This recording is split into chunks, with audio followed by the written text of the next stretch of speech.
Right, Aries, let's see what we have got going on here and we'll interpret them as we go. We're reading through the columns. As I said, we will start with this one. So that first card up there is the Nine of Pentacles, and then we have the fifth chakra, Archangel Gabriel, and that is the throat chakra, and then we have a business venture. So the Nine of Pentacles is often deemed a really positive, upbeat card, and it often talks to us about financial vivacity and success and buoyancy and feeling sated and pleasure, enjoyment, also social activities and outings. Some of you might be having that type of thing go on in the month of February. You might be attending events or hosting them or spending time feeling as if the lap of luxury is in your life at the moment. So a lot of sated, happy pleasure comes with that card. Now, interesting, we see a lot of purple through that row, and that's the kind of third eye chakra as well, even though we're dealing with the throat chakra underneath. And if you look, the cards are aligned with all of the purple stones in the background on the reading table as well.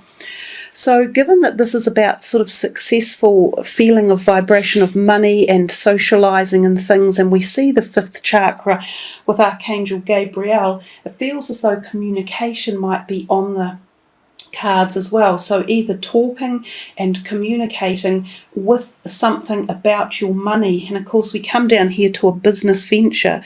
So possibly some of you are formulating something with some people or with loans or bank managers or with the structure of your money regards a new business venture that you could be either going into independently or even into with a group of people or a mix of something. It says trust and follow through on a new business idea or career opportunity. So for some of you, this could even be a change of career coming, and it may have come about through the use of communication. When we communicate, this is how life evolves. If none of us talked, and talking isn't the only primary form of communication, because we also have written communication, such as emails or letters or legal documents, that type of thing.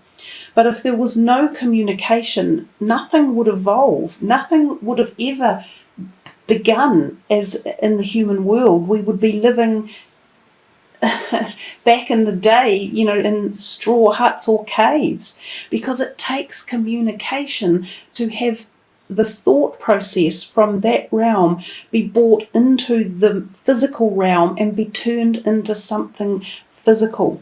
So communication is a very powerful tool for bringing the manifestations of your ideas into the realm of happening and turning it into a material, physical, sound, hard object of whatever it might be, whether it's a business or you're building something or you're processing something or you've applied for a job or it's an application and you have communicated with some people who are hiring you and they have agreed that yes, you're the right person for the job. So you see how communication is key, but it bodes very, very successfully and very well in this first row about your finances, about opportunities within career or business advancement.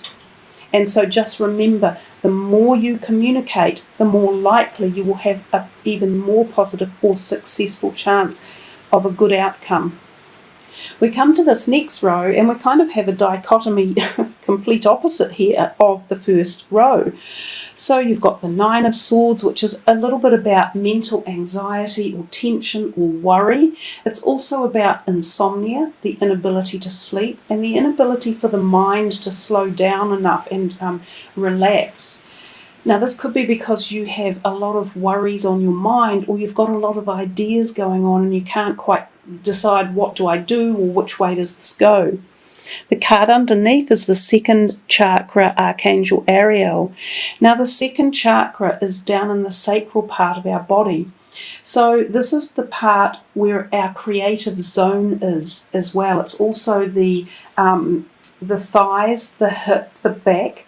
It's our intimate zone as well, and also our fertility zones in the body for both men and female. So there could be something that you are anxious or worried about around this part of your body. Some of you may have to have things done to it. You may need massage or release. You may be having small operations. There may be something in this part of your body that is blocked or giving you messages about walking away from something.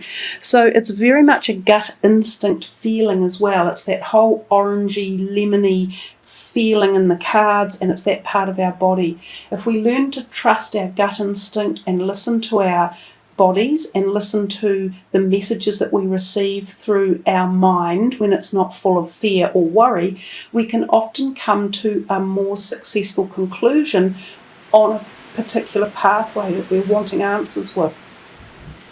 The other thing that it could be is that you have a block in your creative zone, and this is worrying you. You know, you're going like, I can't make a decision, or I've lost my mojo. I can't seem to replace it. I can't seem to find it or activate it. So you could be worried about that. And again, if you open up or have some healing or get some flow through that part of your body, it should release a lot of the anxiety or worry. The walk away, it's saying leave the unhealthy situation and enjoy the new doors that open as a result. So it feels to me as if it's possibly telling you that something you have been doing, or an idea, or perhaps a job you were doing, is no longer suiting you, and that they're off telling you let it go and walk away, because you've got all of this over here which feels quite new. So it's almost as if you were offered something new, and then you've been weighing it up and going, oh, I don't know, should I, shouldn't I, is it the right thing, is it not? But they're kind of saying, open up to your intuitive feeling a bit more, relax, don't ponder on the negatives, don't let that mind talk ruin it for you. And they're saying, move away from something that you've been doing which has created tension or created discombobulation. It hasn't been flowing. So we come to this third row and we see the moon, we see underneath it the magician and the mirror, and then we see summer. The moon is often heralded by the full moon, which we talked about, the eclipse on the 31st of January, which could be very symbolic for you. It could give you insights or highlight activation or create something new. There was also the new moon on the 15th of January. This may have propelled you into some sort of ecliptical surge of energy as well. You might have found a great new passion coming in at this time, or activation. So I think the moon does play a big part for you, Aries, in how you move forward for the year. It seems as if it's activating a whole bunch of stuff, and especially with this message underneath that there's magic in the air. The magician and the mirror. It's a very, very powerful card, just as in the tarot. The magician is a powerful card. This one has even a little bit more kind of push behind it, or punch if you like. The mirror that he's holding in his hand here, and this powerful light with the number 8 on top of his head, is about some sort of transformational light or journey that is coming upon you. And again, I think this could be through the power of the moons that have come in and the eclipses. This mirror shining, reflecting back out, this yellowy hue is very much like the immense reflection that we get off the moon, and the contemplative energies that we can gain from things like eclipses and full moons and new moons. So the magician is a time of very powerful spiritual benevolence in your life, where something transformational is coming through. So I think for you, the moon sign, the moon card, even though traditionally that can often also tell us that there could be things going on around you that are a bit subterfuge, and a little bit of dishonesty or stuff being done under the light of day.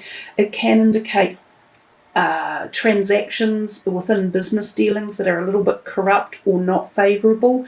It can sometimes transpire to mean negative people around you who aren't supporting you or haven't been your best friend. Sometimes these can be water sign people too, because of the crab down here, I think of, and the Cancer kind of could be water sign energies. But that could relate to some of you, Aries, but I think for most of you this is a very empowering line in here in particular.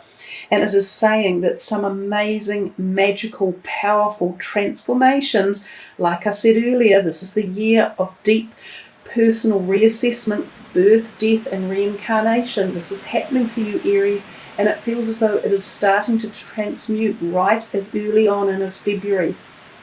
You know, the card at the bottom is a timing card for you. So it says everything you're asking for becomes yours in the summertime.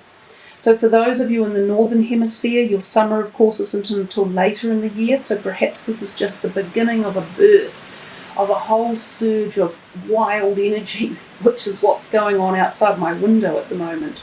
And for those of us down here in the Southern Hemisphere, perhaps this is starting right now with this amazing powerhouse of spiritual revelation and ingenious ability to be the alchemist in your life, to literally turn what might have appeared to be iron into gold. And that is the art of alchemy, and that is the act of the magician.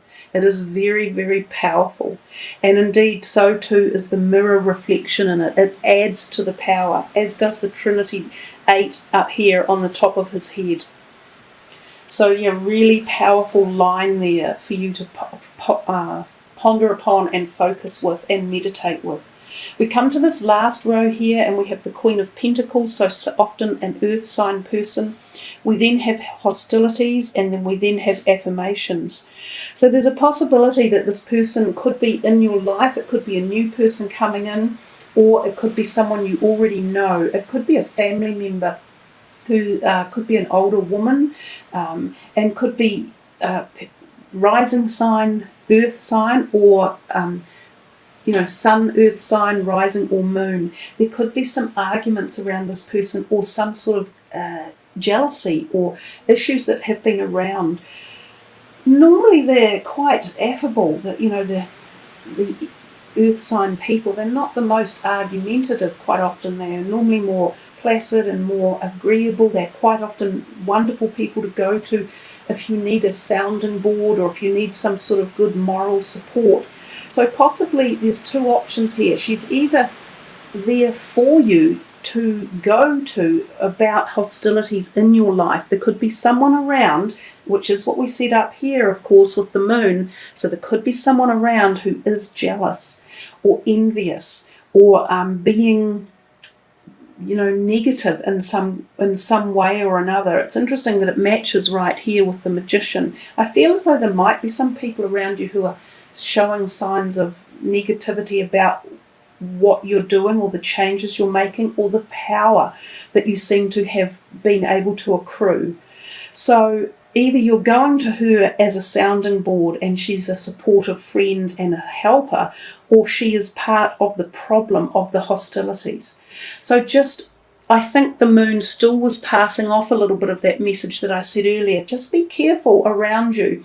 There are some people who are not being backing you as they should, and maybe that's also part of this thing up here. You might be aware of that at a subtle energy level. Be careful who you pick as new friends in your life. Be careful who you listen to. Be careful of the advice you take. You don't really need to so much at the moment. I think you need to focus far more on yourself and your directions and your own manifestation of your thoughts and dreams into the physical realm. But also they're telling you to use affirmations, and it says to lift up your thoughts and energy, and to attract what you desire, use positive affirmations.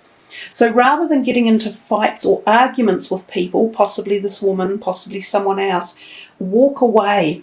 We've had that over here, so it seems to be pushing itself back to this way. It's saying just walk away from the hostilities. These people have got their own problems. They're not seeing things clearly. Their envy and jealousy is wreaking it for themselves. Don't even bother getting into the arguments. Just learn to put the positivity wall up in front of them. You use your affirmations at your own level, but the more you use them, the more you empower yourself, the more positivity comes into your life, the more success, the more action, the more direction. It's that simple. If someone is getting at you, or there's back chatter or backstabbing or bullying or anything going on, just walk away from them and then put out a whole load of really positive affirmation stuff. And you'll be surprised that it'll have the complete opposite effect of what they want to do.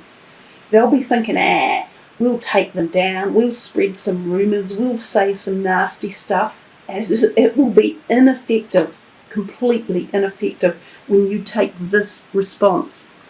And wow, I've only just seen it. I'm a bit slow sometimes because I get so caught up in the messages that are coming. What's this? The new moon with a massive star in the background, and this beautiful angel-like creature, or fairy or elemental, sitting on the new moon looking up into the heavens. And I've told you that new moon on January the 15th gave you guys some very, very powerful, potent movement forward. So there you are, Aries. I hope you have really, really enjoyed this reading. It was a really nice one to do. Lots of energy coming through, lots of messages. Pick whichever card you are really attracted to most and spend some time meditating on it and focusing on it and seeing what answer it gives you in an extension beyond the reading.